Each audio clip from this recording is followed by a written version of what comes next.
안녕하세요. 11월 사람책 진행 아투 감수성맘 박선아 강사입니다.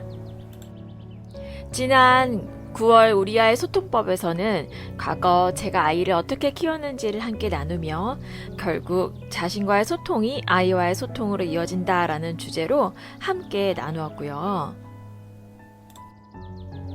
10월 문화예술로 성장하는 우리에서는 예술을 기반으로 하는 즉흥과 자유, 상상을 활용한 쉽게 접하는 주변 환경 놀이에 대해서 나누었어요. 자, 그렇다면 11월 우리 아이 꿈그리기에서는 책을 기반으로 아직 우리 아이에게 닥치지 않았지만 그닥 멀지 않은 가까운 미래에 대해서 나눠보려고 합니다. 혹시 어릴 때 어떤 꿈을 가지고 있었나요? 그 꿈을 이루셨나요? 그 꿈을 어떻게 다루었고 또 주변에서 그 꿈에 대해서 어떤 영향을 미쳤나요? 직업으로 이어졌을까요? 아니면 중간에 바뀌거나 그쳤을까요? 이렇게 살아야겠다 하는 삶의 모습이 있었던가요? 직업은요, 내가 어떤 사람이 되어야겠다라는 생각에서 출발한대요. 즉, 자질, 자신이 본래 가지고 있는 재능인데 이것이 시대에 따라 다양한 직업으로 발현되는 것이죠. 즉, 직업을 두고 나의 일을 결정하는 것보다는 나 스스로 어떻게 살아야겠다. 내가 잘하는 거, 좋아하는 거, 이런 것들을 미리 생각해 보는 것이 중요하겠죠. 직업은 없어지거나 새로 생기기도 하기 때문이에요. 자, 그렇다면 우리 아이들은요, 어떤 사람으로 자라길 바라시나요? 흔히들 그런 말 하죠? 아이들이 현재 배우고 있는 것의 대부분은 미래에 쓸모없는 것들일 수 있다고요. 즉, 그만큼 세상은 급변하고 있다는 뜻인데요. 그렇다면 미래는 어떤 세상일까? 어떤 마음가짐으로 어떻게 살아야 할까? 미래가 바라는 인재상은 무엇일까? 이렇게 세 가지 나눠서 세 권의 책을 온라인 판매 서점 예스24의 설명을 참고로 같이 볼게요. 첫 번째, 미래는 어떤 세상일까? 뉴타입의 시대. 두 번째, 어떤 마음가짐으로 어떻게 살아야 할까? 와칭. 세 번째, 미래가 바라는 인재상은 무엇일까? 린치핀. 그리고 행복이란. 같이 한번 생각해 볼게요. 자, 지금부터 첫 번째, 두 번째, 세 번째 책을 기반으로 이제 설명해 드릴게요. 네, 뉴 타입의 시대입니다. 볼게요. 미래는 어떤 세상일까? 뉴 타입은요, 앞 시대의 논리와 질서에 얽매이지 않고 유연하게 지식과 교양을 리셋하며 새로운 시대의 의미와 가치, 부를 창출해내는 사고, 행동의 패러다임이라고 합니다. 작가는요, 새로운 것을 배우는 것보다 기존에 가지고 있는 것을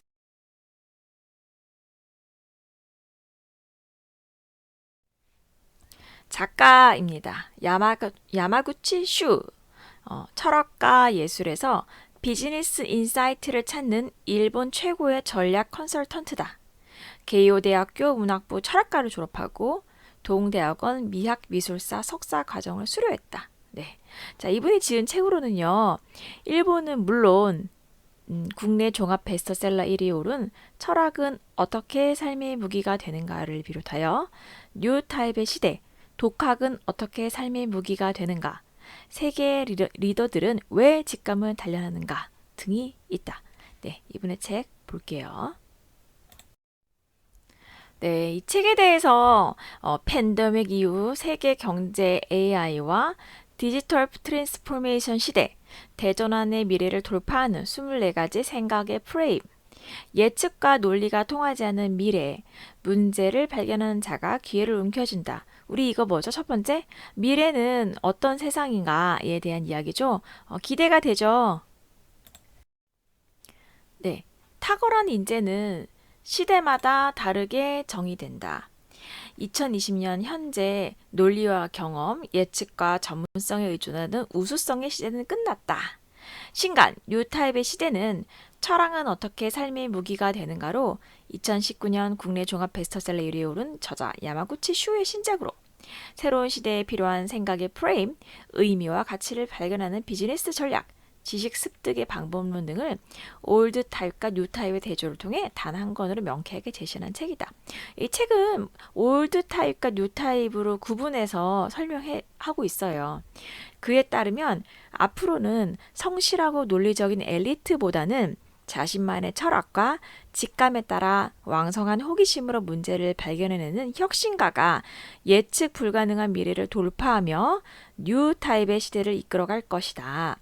이 책을 통해 예측이 불가능해지는 대전환의 시대를 돌파할 뉴 타입의 사고와 행동의 프레임, 유연하지만 강력한 생존 전략을 만나보자.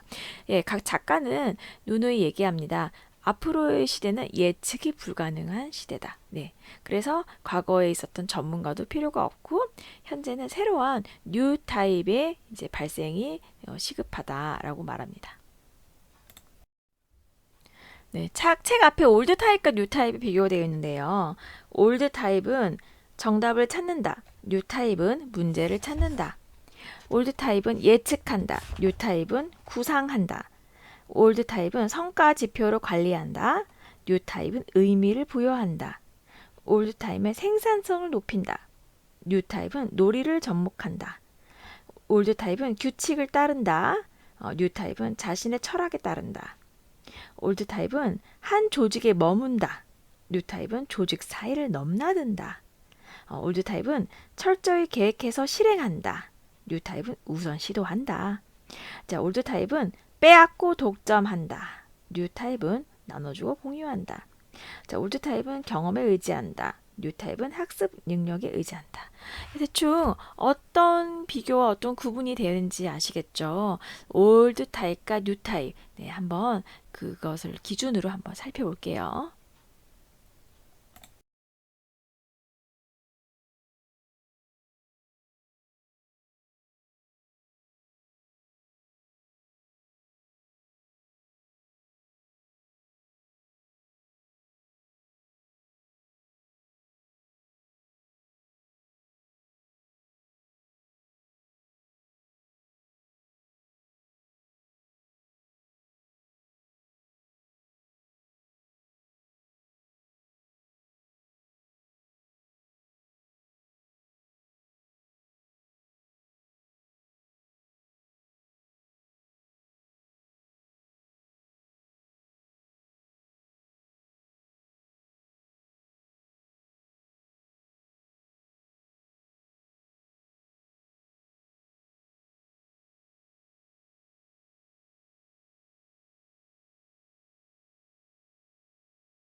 두 번째는요, 메가 트렌드 2.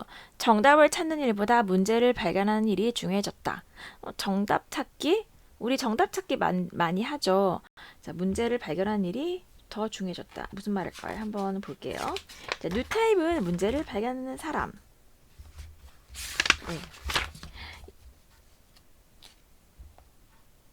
아무도 알아차리지 못하던 문제를 찾아내 경제 구조 안에서 해결하는 방법을 제시하는 과제 설정자, 뉴 타입으로서 큰 가치를 창출해낸다. 예, 이건 아직까지 우리는 동일한 문제의 정답 찾기에 많이 중요하게 했다면, 앞으로는 새로운 시선으로 그 현상을 바라보는 것이 중요해졌다. 이런 얘기 같아요. 세 번째, 수요를 넘어서는 쓸모없는 일자리와 노동의 대두. 쓸모없는 일자리라고요? 어떤 일일까요? 20세기 영국의 경제학자 존 메이너드 케인스는 1930년에 발표한 논문에서 100년 후에는 주 15시간만 일하면 충분히 살아갈 수 있는 사회가 도래할 것이라고 예언했습니다. 주 15시간이면 하루에 얼마인가요? 3시간? 3, 4시간 일하는 건가요? 그렇죠. 자, 케이스는 생산성이 향상되고 사회의 물적 자본이 축적되면 노동 수요는 점차 감소할 거라고 생각했대요. 얼핏 보면 그렇네요. 그 예언은 보기 좋게 빗나갔다. 수요가 일정하다면 생산성이 향상될수록 투입된 노동량은 감소해야 하지만 실제 상황은 전혀 그렇지 않다. 그렇죠. 실제로 또 많은 사람들이 일을 하고 있어요. 여전히. 이 논리는 어디서 틀어진 걸까? 결론부터 말하자면 대부분의 사람들은 실질적인 가치나 의미를 생산하지 못하는 쓸모없는 일을 하고 있다. 현재 일하고 쉬고 계신 분들 이 얘기 들으면 좀 기분이 안 좋을 수도 있으실 텐데요. 자, 노동에 대한 수요가 감소하고 있는데 노동 공급량은 변함이 없다는 것은 수많은 사람이 본래의 의미를 갖지 못하고 사회에 아무런 의미도 부여하지 못하는 쓸모없는 일에 매달리고 있다는 뜻이다. 논리적으로는 맞는 것 같은데 이 작가가 생각하는 쓸모없는 일이 어떤 건지 한번 더 계속해서 들어볼 만할 것 같아요. 작가는요, 현재 쓸모없는 일에 매달린 사람도 많다고 하고, 또 사회 전반에 변동성, 불확실성, 복잡성, 모호성이 넘친다. 네, 그래서 경험이 무가치하다라고도 합니다. 지금까지는 경험이 많은 것이 무조건 긍정적으로 평가받았다. 네, 그렇죠. 그랬죠. 경험이 많고, 음, 경험자라고 하면 뭔가 그 사람이 앞서 나가는 사람인 것처럼 생각하고 배울 점이 있다라고 판단하는 게 있는데, 하지만 계속 변화하는 환경 속에서는 과거의 경험이 점점 가치를 잃게 된다. 너무 급변하는 부분에 있어서는 과거의 경험을 통해서 앞으로의 경험, 미래를 예측하지 못하고 그것이 사실 어떤 쓸모가 있지는 않다고, 예, 작가는 생각하는 것 같아요.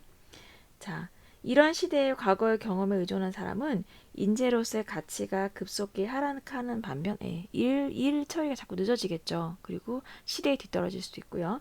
새로운 환경에서 유연하게 배우는 사람은 가치를 창출해낸다. 과거의 것에 연연하기보다는 앞으로 닥친 것에 대해서 계속해서 문제를 해결하고 새로운 걸 배우는 그런 능력이 요구된다. 이런 얘기인 것 같아요. 예측의 무가치화 또 얘기하네요. 사회가 불안정하고 불확실해질수록 예측의 가치는 점점 더 감소할 수밖에 없다. 예, 미래를 예측하기보다는 어떻게 보면 현 상황에서 현상을 좀 통찰력 있게 꿰뚫어 보는 그런 능력이 더 필요할 것 같네요. 자, 메가 트렌드 다섯 번째, 규모의 경제가 더 이상 통하지 않는다라고 합니다. 규모의 경제가 뭘까요? 대규모를 추구하는 것만이 비즈니스에서 성공하는 비결이라는 인식이 널리 퍼졌다. 하지만 오늘날에는 규모가 바로 이점이 되지 않을 뿐더러 오히려 경쟁력을 약화시키는 요인이 된다. 이런 변화를 가져온 요인은 두 가지다. 이게 뭘까요?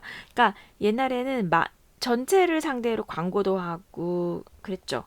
많이 불특정 다수를 통해 한테 이제 마케팅하고 그랬는데 오늘날에는 미디어와 유통의 구조와 형태가 크게 변화하면서 소규모 개인 사업주가 각자의 관심과 의도 그리고 추구하는 의미에 맞춰 세세하고 정확한 커뮤니케이션을 시도할 수 있게 되었다. 네, 이거예요. 예전에는 대규모로 커뮤니케이션 시도했다면 지금은 세세하고 정확하게 그리고 소수의 기호에 맞춰서 또 제작까지 가능하다. 이런 얘기입니다. 네. 자, 메가 트렌드 여섯 번째. 인생은 길어지고 기업의 수명은 짧아졌다. 이제는 사람들이 일하는 기간이 기업의 평균 수명보다 훨씬 긴 시대가 도래했다고 합니다. 우리는 평생 여러 번 직업을 바꿔야 한다. 자, 이것이 이런 여섯 가지가 뉴 타입의 시대로 이끄는 요소. 자, 뉴 타입의 시대에서 벌어지는 상황이라는 뜻이겠죠. 네, 그렇다면 제2장 뉴 타입은 어떻게 가치를 만들어내는가? 자, 첫 번째, 문제 발견. 문제를 풀기보다 발견해서 제안한다. 이게 무슨 말일까요? 자, 현재는요, 뉴타입 시대는 문제는 적고 해결 능력이 과잉인 시대래요. 문제 해결의 가치가 굉장히 높게 평가됐던 올드 타입에서는, 자, 해결하는데 이렇게 열심히 트레이닝 받았다면 지금은 해결 능력이 과잉인 시대로 왔다고 합니다. 자, 정답이 범용화되어가는 세상에서는 정답을 도출하는 능력이 높게 평가받지 못한다. 어떤 개인이나 조직이 정답을 제시했다고 해도 왜냐하면 그것은 다른 개인과 조직이 낸 답과 별반 다르지 않기 때문이다. 왜 우리는 이제까지 획일화된 답을 하고 점수 매기고 이런 시대에 살았었어요. 자, 경영이란 본질적으로 차별화를 추구하기 때문에 설령 그 답이 논리적인 정답이라고 해도 경영의 맥락에서는 결코 좋은 답안이 아니다. 이런 이유로 문제를 풀기보다는 발견한다. 이런 뜻을 한 것 같아요. 자, 원시 시대부터 20세기 후반까지 우리의 일상생활에서는 수많은 불만, 불편, 불안이 존재했으며 이를 문제를 해결함으로써 큰 부를 일궈낼 수 있었다. 이제까진 그랬죠. 하지만 20세기 후반 이후 우리 주변에서 큰 문제가 없어지면서 상대적으로 문제 해결하는 능력이 공급 과잉 상태에 빠졌다. 네, 뭐죠? 첫 번째, 문제를 풀기보다는 발견해서 제안한다. 이것입니다. 일단 뉴타입의 시대에 들어왔어요. 뉴타입 시대 반에서 어떻게 가치를 만들어내는가 이 방법을 보고 있는 거예요. 두 번째, 과제 설정. 혁신적인 해결책보다 탁월한 과제를 만들어낸다. 이게 뭘까요? 네, 저자는요. 올드 타입과 뉴 타입을 구분했어요. 올드 타입은 과제를 마주하지 않고 혁신이라는 수단에 집착한다. 목적보다는 수단, 혁신적인 것을 어떻게 하면 혁신적인 수단으로 해결할까 이런 걸 했다면 그렇다면 감 잡히시죠? 뉴 타입은요. 수단에 집착하지 않고 과제 발견과 해결에 주목한다. 네. 혁신을 결심하고 성공시키는 혁신가는 없다. 그들에게는 항상 해결하자 하고는 구체적인 과제가 있었고 이를 획기적인 접근법으로 해결할 결과가 혁신이라고 불리는 것이다. 네, 목적에 집중하자라는 얘기입니다. 앞서 얘기했듯이 뉴타입의 시대에서는 미래를 예측하기 어렵다고 했죠. 자, 구상력. 저자는요. 미래에 대한 예측 대신에 미래를 구상해야 한다고 합니다. 즉, 어떤 미래를 만들고 싶은가 이것에 대해서 구체적으로 그리라고 합니다. 네. 뉴타입은 미래를 구상하고 이를 실현하기 위해 주변 사람들을 움직인다. 주도권을 잡고 행동하는 뉴타입에게는 예정대로의 미래가 찾아오는 반면에 미래를 예측하고 그에 따라 우왕좌왕하는 올드 타입에게는 청천벽력과 같은 미래가 다가올 것이다. 라고 합니다. 네, 뉴 타입 시대에서 이제 가치를 만들었다면 이제는 그 안에서 경쟁을 시작하겠죠. 뉴 타입을 어떻게 경쟁하는가. 의미의 힘, 의미에 대해서도 강조합니다. 일의 의미를 제시해 동기를 부여한다. 구글 같은 곳은 세상의 모든 정보를 모아 누구나 찾아보게 하겠다는 미션이 있고요.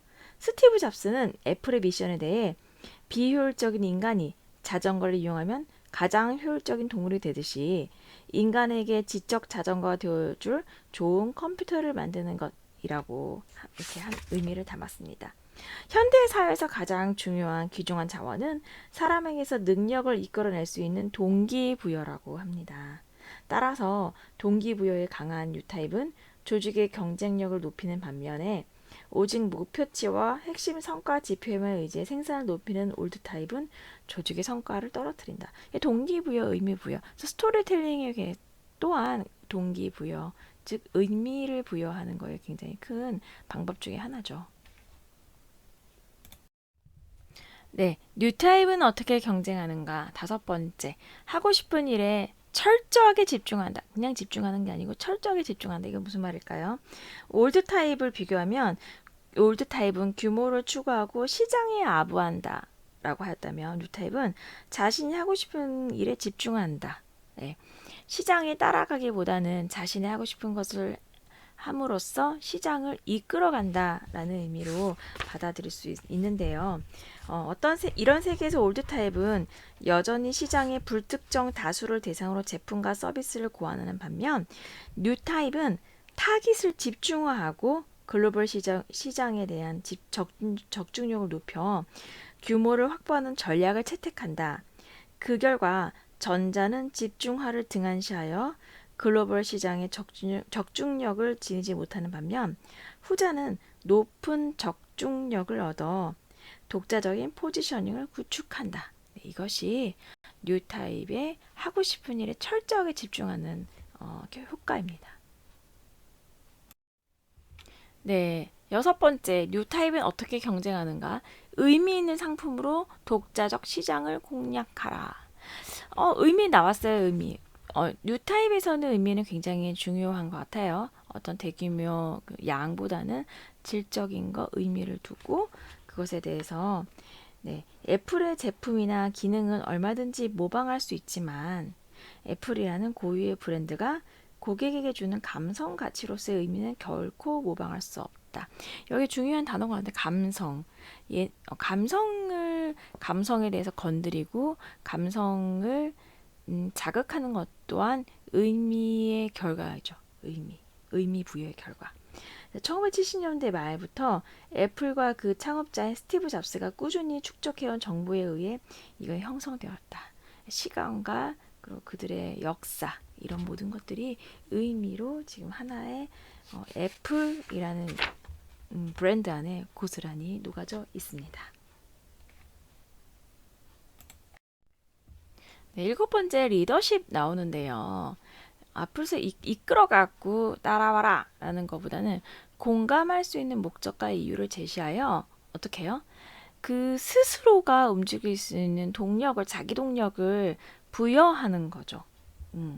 뭐냐면 우수한 인재를 모으고 그들에게 동기를 부여하려면 what, why, how, 어떻게, why, 왜, 무엇을 명확히 제시하고 이를 공감할 수 있는 체계적 스토리로서 전달해야 한다. 공감할 수 있는 체계적 스토리가 뭘까요? 앞서 얘기한 감성을 자극하고 마음에서 우러나와서 해야겠다라는 생각을 할 수 있는 그런 이야기. 약간 예술가적 기질이 부여되고 필요로 하는 것인데요. 뒤에 린치핀이라는 책도 그렇고 보면 군데군데 예술가라는 말이 나와요. 그 예술가의 어떤 그런 자질, 약간의 어떤 특징들은 어떤 자극하고 정서를 자극하고 그리고 그 이야기를 연결해서 하나의 목적과 이유를 제시하는데 작용할 수 있을 것 같아요. 네, 그렇다면 뉴타입의 사고 방식 궁금하죠? 논리와 직감을 유연하게 타고 넘어라. 논리와 직감으로 의사 결정의 질을 높인다.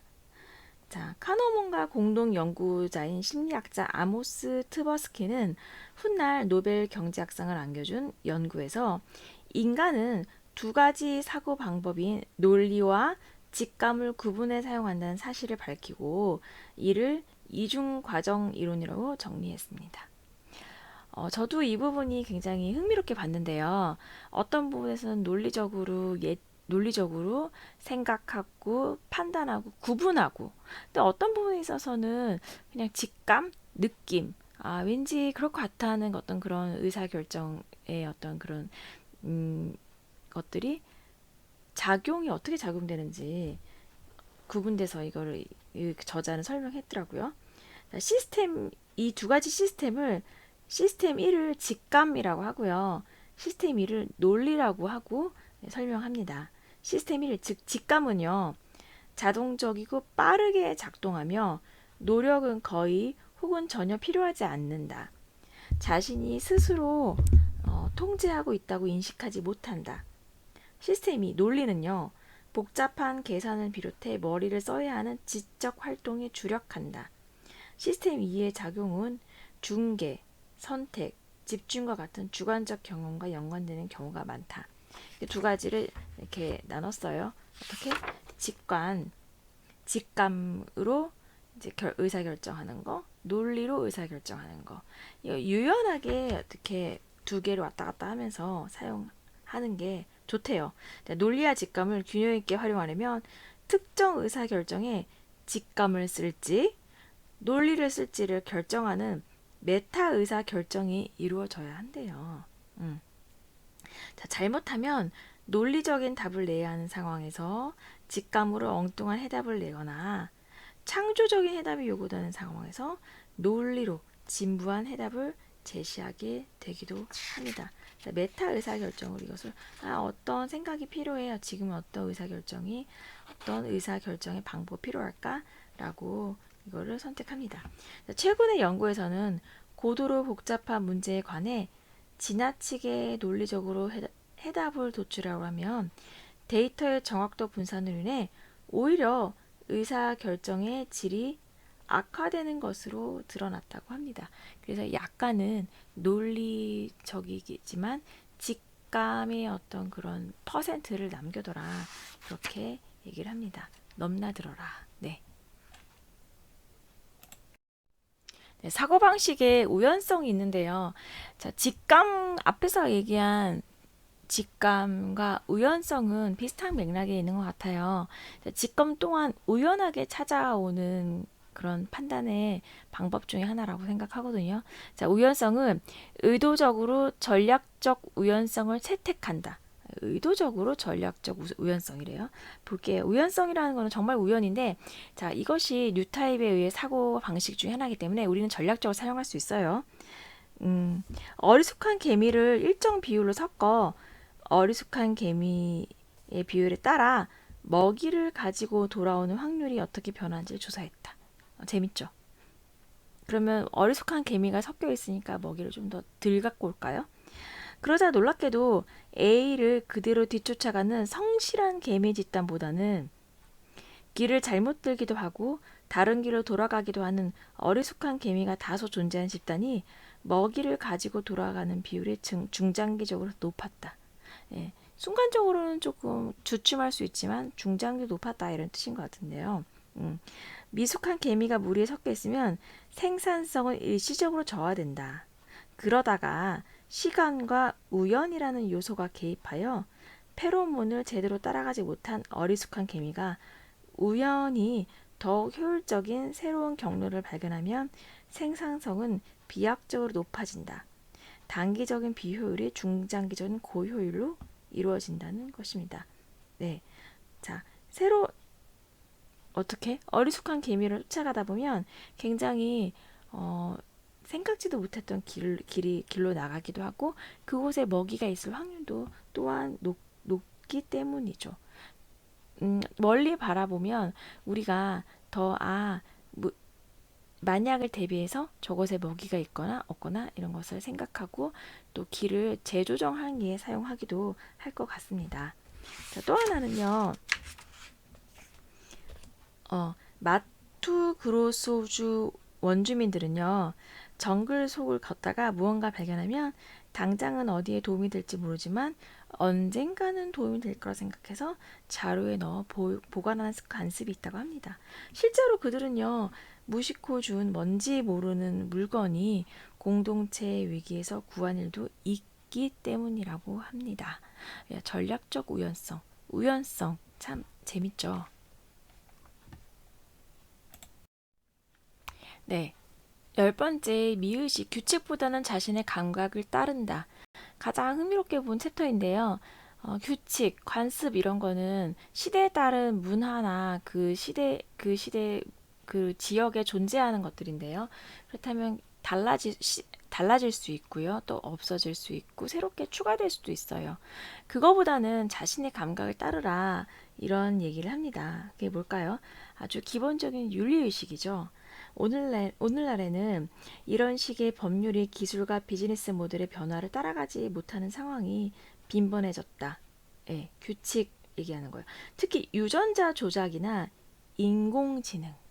이 부분에 있어서는 어떤 부분의 잣대를 굉장히 사람들이 생각하는 게 많이 달라요.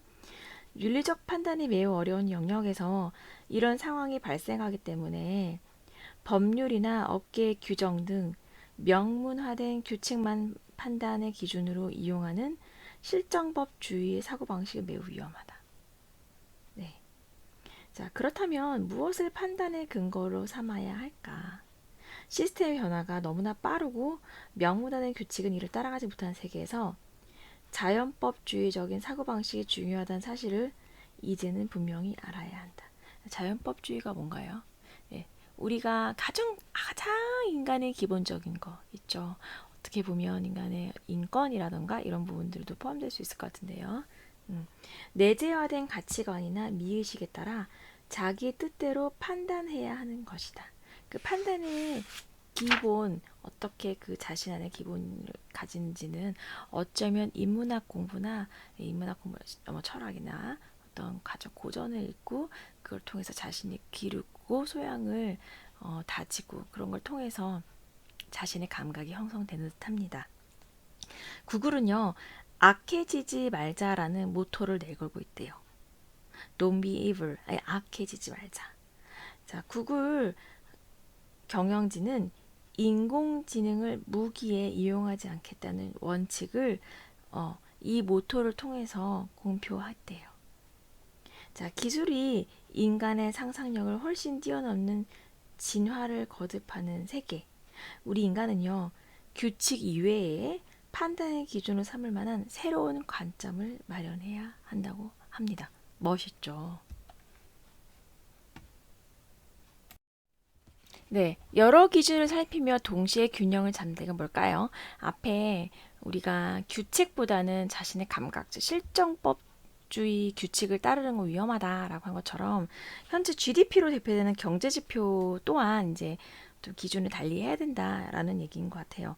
오늘날 풍요로움이나 건전성을 나타내는 지표로서 이제 이미 무의미해졌다. 현대사회에서는 물건에서 의미로 가치의 원천이 바뀌고 있다. 이런 사회에서 여전히 가치의 크기를 물건의 양으로만 측정하는 올드 타입을 고수한다면 풍요롭고 건전한 사회를 구축할 수 없을 것이다. 자, 앞으로 경제 지표를 대신할 새로운 질적 지표를 개발하고 이를 유연하게 활용하는 뉴 타입의 방식이 필요하다. 네, 뉴 타입의 방식에 있어서 여러 가지 기존의 것들이 많이 변화되고 새롭게 이렇게 들어오는 느낌이 들죠. 우리 아이가 살아갈 미래입니다. 네, U타입의 사고방식까지 봤다면 그렇다면 U타입은 어떻게 일하는가 궁금하죠. 복수의 조직을 넘나들며 일한다. 굉장히 대기업이 과점화, 어, 저, 점령하고 있는 현상이 벌어지죠. 애초에 대기업에 의한 과정과 프리랜서의 증가는 모순되지 않는다고 합니다. 어떤 기업에 소속되지 않고 자신의 전문 일을 하는 현재는 유튜브보다 많이 벌어지죠. 애플, 구글, 아마존 등의 지배적 기업이 제공하는 플랫폼 덕분에 그런데요. 조직에 소속되지 않은 프리랜서가 어떤 비즈니스를 탄생시켰다면 이는 거대 기업에 의한 과점화와 프리랜서의 증가가 동시에 일어난 것이라고 봐야 한다. 그렇네요. 그런 플랫폼, 애플이나 구글이나 아마존 이런 플랫폼을 통해서 프리랜서들이 성장하고 있기 때문이죠. 자, 결국 문제가 되는 것은 대기업도 1인 프리랜서도 아닌 어중간하게 규모가 큰 조직이나 개인이 아닐까라고 저자는 생각합니다. 이제 그런 넘나드는 복수의 조직을 넘나들며 일하는 전형적인 예를 저자는 아인슈타인 예를 들었어요. 아인슈타인은 스위스 베른의 특허청에서 심사관으로 일하면서 여가 시간에 집필한 논문이 또 있대요. 자, 특허청 공무원이란 리스크가 극히 적은 일을 한 동시에 과학 논문을 써서 노벨상을 받았다. 이렇게 한 가지 일에 점령하는 게 아니라 다양한 조직에서 왔다 갔다 하면서 자신의 일을 펼칠 수 있는, 자신의 능력을 펼칠 수 있는 이런 것이 뉴타입에서 일하는 방식이라고 합니다. 자, 그 다음 뉴타입에서는 자신의 가치가 높아지는 곳에서 노력한다. 맞죠? 그렇죠. 하지만 반대로 직장에서 남들보다 배로 노력하는데 좀처럼 성과가 나지 않거나 그렇다면 그건 노력이 부족해서가 아니라 그 일을 필요로 하는 자질과 본인의 자질이 맞지 않아서이다. 그래서 어떻게 과감하게 에직트하라. 어떻게 엑시트, 탈출해라. 멈추고 다른 곳으로 가라라고 얘기합니다. 과감하게 그것을 계속 있지 말라고 얘기합니다. 자, 환경 변화에 유연하게 대처하면서 자신의 가치가 상대적으로 높아지는 곳으로 끊임없이 위치를 변화시키는 U타입의 사고와 행동 양식이 필요하다. 이거는요, 제가 좋아하는 유튜버인 드로우 앤드루가 하는 얘기인데, 자신의 능력을 끊임없이 높은 곳에 설정하고 계속해서 갈고 닦기보다는 현재 자신이 가지고 있는 능력에서 자신을 찾고 자신이 일할 수 있는 그 수준의 것들을 찾아보면 더 많다는 거죠. 네. 그리고 자신의 능력을 펼칠 수 있는 그런 기회가 더 널려 있다는 거죠. 그것을 얘기하는 것 같아요. 자, 그리고 맞지 않다고 생각하면 탈출해라. 네. 자신의 가치가 높아지는 곳에서 노력하라. 자신의 가치가 높아지는 곳을 자신이 찾아라. 예, 이런 얘기입니다. 네, 그리고요. 동기부여. 하고 싶은 일을 할 수 있는 자리를 찾는다. 이게 무슨 말일까요? 자, 노르웨이 탐험가 로알 아문센에 대해서 예를 들었는데요. 극점에 최초로 발을 디디겠다는 꿈을 갖고 일생의 모든 활동을 꿈의 실현에 집중했다. 자, 아문센은 이렇게 노력했대요. 어릴 때부터 극점의 추위에 견딜 수 있는 체력을 단련하기 위해 추운 겨울에도 방 안의 창문을 모두 열어놓고 얇은 옷을 입은 채 잠을 잤다. 네. 과거의 탐험 사례를 분석하고 선장과 탐험대장인 불화가 최대의 실패 요인임을 파악했어요. 그래서 동일 인물이 선장과 탐험대장을 겸하면 실패의 최대 요인을 피할 수 있을 거라 생각해서 탐험가가 되기 전에 선장 자격증을 땄다고 합니다. 자, 그리고 갯썰매, 스키, 캠프 등 극지에서 필요한 각종 기술과 지식을 갖추기 위해 어릴 때부터 적극적으로 현장 훈련을 통해 경험을 쌓고 학습했다고 합니다. 자, 반대로 로버트 스콧과 비교되는데요. 스콧은요, 엘리트 군인 가문에 태어나 역시 군대에서 출세를 꿈꾸었다고 합니다. 스콧에게는 극점에 대해 아문생이 품었던 것과 같은 동경이 없었다고. 자, 결론적으로 말하자면요, 둘은 이렇게 같이 이제 갔어요. 예, 극점에 갔는데 둘의 태도는 굉장히 다르다는 거죠. 그리고 어떻게 스콧은 어떻게 보면 굉장히 최악의 상태로 식량과 연료가 떨어지는 그리고 힘든 상황이 펼쳐졌다고 합니다. 자, 이거는 다양한 분석이 이루어졌지만 저자는요, 동기, 그 둘이 극점에 나서긴 동기 자체가 다르다라고 합니다. 남극적 정복이랑 같은 목표를 추구하면서 두 사람 완전히 다른 동기에 의해 움직였다. 스콧은 해군에서 부여한 미션 완수 이런 거였다면 아문세는요, 자체로 그냥 자기 안에서 그냥 그런 바람, 자기 안에서 자기 동기가 있는 거죠. 탐험가로 이름을 알리고 싶다는 그런 거. 자, 그래서 그런 자발적인 동기에 움직였기 때문에 좋은 결과가 나타났다고 합니다. 하고 싶은 일을 할 수 있는 자리를 찾는다. 스스로 찾고 노력하는 아문센의 모습이었습니다. 네, 지식과 경험, 프로와 아마추어의 의견을 동등하게 대하는 뉴 타입의 일하는 방식입니다. 우리 앞에서 말했듯이 프로의 어떤 전문가적인 소견, 전문적인 경험에 의해서라는 어떤 그런 일 처리는 이제 뉴 타입의 시대에서는 이제 더 이상 좀 가치가 떨어진다. 예. 아마추어나 그 프로나 뉴 타입을 살아가는 그 세대는 똑같으니까. 자, 그리고 아마추어가 오히려 문제 해결력이 좀 높은 경우도 많대요. 비전문가 집단으로 구성된 크라우드는 방대한 인원이 소속되어 있어서 아마도 그 방대한 인원 중에 그 아마추어지만 다른 곳에 최신 지식을 갖고 있는 사람이 어딘가 있기 마련이다. 그리고 비전문가에게 더 혁신적인 아이디어를 떠올릴 수도 있대요. 부담이 없는 거기도 하고 다른 곳에 통하는 어떤 전문적인 지식이 필요로 하는 곳에 통하기도 하기 때문이죠.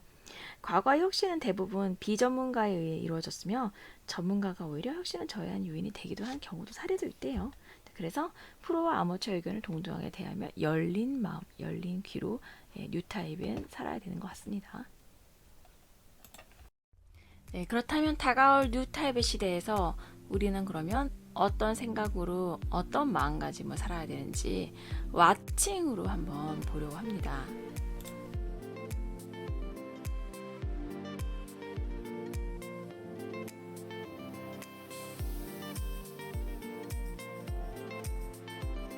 저자는 김상운, MBC 기자로 30여 년간 바깥 세상을 취재하며 지내다 가족들의 죽음을 겪으며 10년 전쯤부터 내면 세계 취재에 빠져들었고 퇴직 후 고향에 내려가 취재의 깊이를 더하고 있습니다. 자, 김상운 저자는요, 직접 몸으로 겪고 본인이 경험한 것을 책에 담았습니다.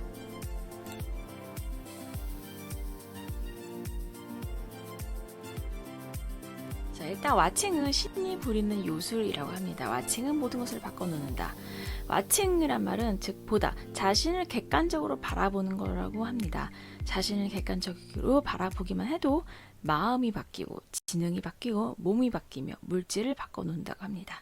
왜 바라보는 대로 변할까요? 비밀은 미립자가 있습니다. 우리는요, 굉장히 아주 작은 미립자로 구성되어 있습니다. 그 미립자는 사람의 속마음을 읽는다고 합니다. 그래서 어떻게 생각하는 대로, 바라는 대로 이루어집니다. 자, 깊이 자신을 바라보려면 어떻게 해야 돼요? 마음속에 수다를 잠재워라. 내 안에서 벌어지는 그런 여러 가지 센서들, 나에게 부정적인 말들 혹은 나에게 내가 바라는 거, 이런 여러 가지 내 안에서 벌어지는 말들을 잠재워라. 고요한 마음으로 바라보라. 의지보다 강한 이미지를 이용하라. 어떤 생각보다는 구체적인 이미지를 떠오르는 게 아주 좋다고 합니다.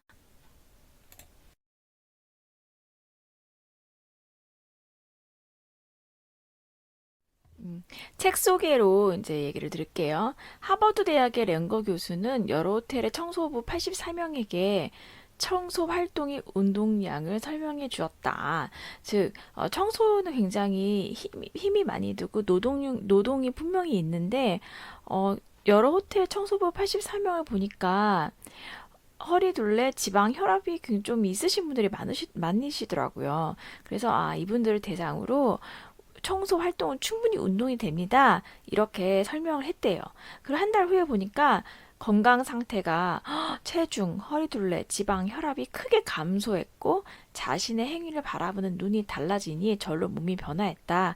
이렇게 이제 결론을 내렸다고 합니다. 또한 오하이오 주립대학의 리비 교수는 선거를 하루 앞둔 날에 학생들로 하여금 투표를 하는 자신의 모습을 각각 1인칭과 3인칭 시점으로 상상해 보도록 하고 실제 투표 여부를 확인해 보았더니 놀랍게도 1인칭의 상상은 72%, 3인칭의 상상은 90%의 투표율을 보였다. 잠재의식에 심어진 작은 씨앗 하나가 엄청난 변화를 일으켰던 것이다. 즉, 자신을 객관화해서 그리고 그 자신이 투표하는 모습을 이미지를 그리고 구체화했을 때 그것이 실현될 가능성이 높다. 이런 얘기입니다. 와칭은 결국 마음의 힘인 것 같아요. 자, 나의 육체와, 그러니까 내가 생각하는 나의 신체와 나의 의식을 분리해서 나를 객관적으로 바라보고, 그리고 내가 원하는 거를 이미지를 계속 구체화하고 그 과정을 쪼개서 매 순간순간을 느끼고 그리고 그거를 통찰력 있게 바라본다. 여러 가지들이 뉴타입의 시대에서 그 뉴타입을 시대에서 그 자신이 예측하지 않고 원하는 세상을 그린다. 그리고 구상한다. 이런 부분과 좀 일맥상통하는 얘기로 들리네요. 네, 세 번째 책은 린치핀입니다.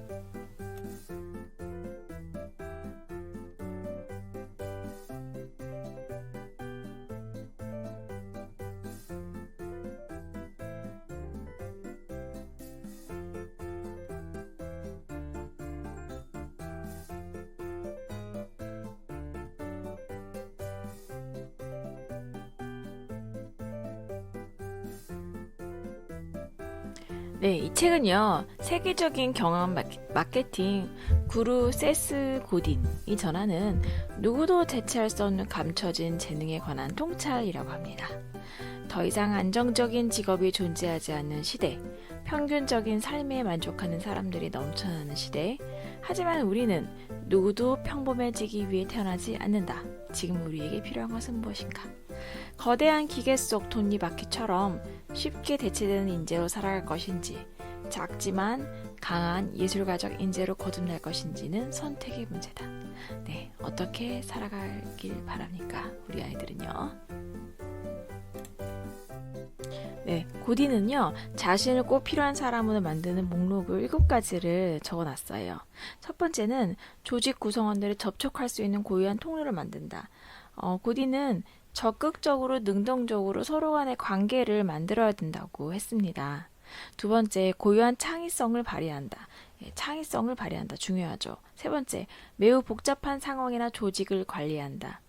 이거는 매우 복잡한 상황 조직 관리할 경우에는요, 우리 앞에 뉴타입에서 봤듯이 논리적인 판단과 어떻게 직관이 유기적으로 사용되죠.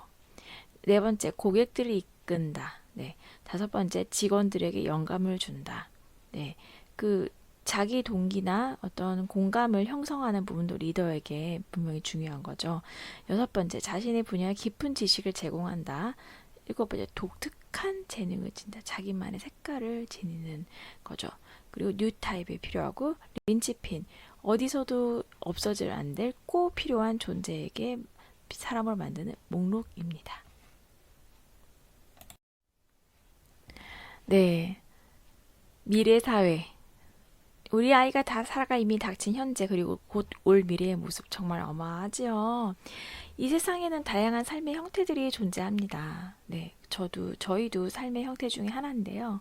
다 똑같은 형태는 없죠. 다 각자만의 방식으로 살아가고 있는데요. 그 중에서 가장 중요한 것은 어쩌면 자기 자신의 행복일지 모른다고 생각이 듭니다. 위에 언급했던 3가지 책들은 어쩌면 굉장히 거창하게 들릴지 모르지만 사실은 변화하는 현 시대에서 행복을 쟁취하는 방법에 대해 각자만의 이유와 방법을 제시한 듯합니다. 바뀌는 시대에 쫓아가며 나를 변화시키는 것이 아니라 변화한 시대를 우리가 앞서 배웠던 와칭하며, 즉 나를 객관적으로 바라보며 나와 교감하고 교류하고 현재를 살아가라 하는 것 같습니다. 세상은 살아볼 만하며 살아갈 가치가 있습니다. 지금을 살아가는 우리 아이들은 살면서 낙담하지 않고 크게 힘들지 않고 세상을 살아내 나가길 바라지만 미래는 너무나 많은 변화를 앞두고 있습니다. 어쩌면 많은 변화에 유연하고 대처하고 매 순간을 살아있음을 느끼며 순간의 행복을 중요하게 생각하고 산다면 어쩌면 전체 인생도 훌륭하게 사라질 것이라 생각합니다. 그러기에는 아이를 바라보고 키우는 보호자의 역할이 정말 중요할 것입니다. 네, 아이와 즐거운 추억 많이 쌓으시길 바라며 아이와 엄마, 이 세상의 사람들 모두 행복하길 바랍니다. 감사합니다.